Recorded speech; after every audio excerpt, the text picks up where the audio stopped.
Oh my gosh, he's an amazing student. He has some medical issues which make it very challenging for him. Muscular dystrophy has a huge effect on the muscles, and it can actually lead to learning disabilities. But he's actually into 3 honors classes, 2 of which are high school credit classes. He also has an autoimmune deficiency, which makes it, in all honesty, kind of dangerous being in public settings, because his body does not produce enough antibodies to fight off diseases and things like that. And especially during this whole pandemic time, that puts him at a different level of risk than other students. But he comes to school anyway. He tries so hard to make sure he comes to school every day. Even on his bad days when he needs his wheelchair, he still tries to come to school. And I think I get goosebumps just talking about it. He works so hard to just be here.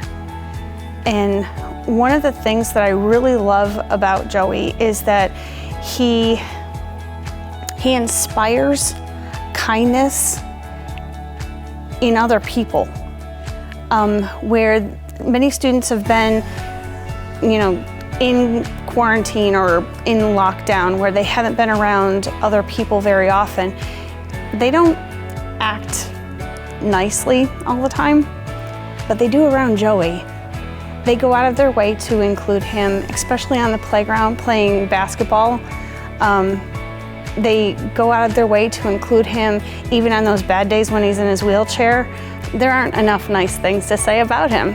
He's just a wonderful, very wonderful young man, and he fights so hard to come to school when, in all honesty, in middle school, a lot of kids would rather stay at home playing video games.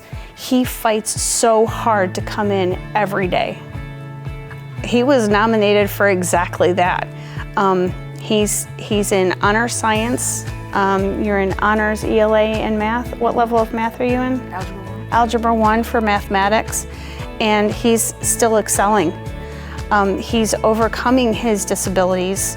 He's combating them. He's showing extreme perseverance.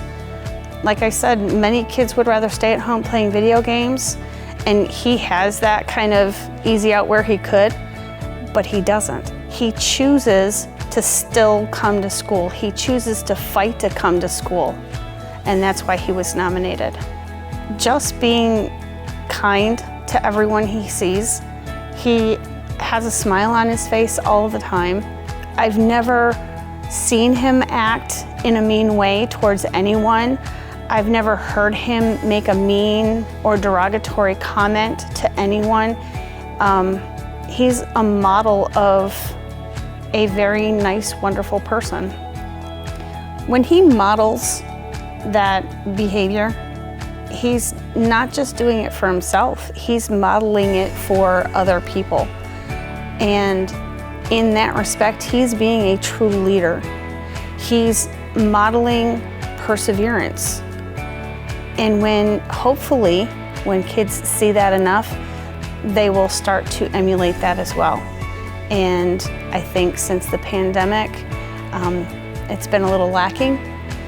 And to see that in someone is good for society, is good for the students, is good for the school.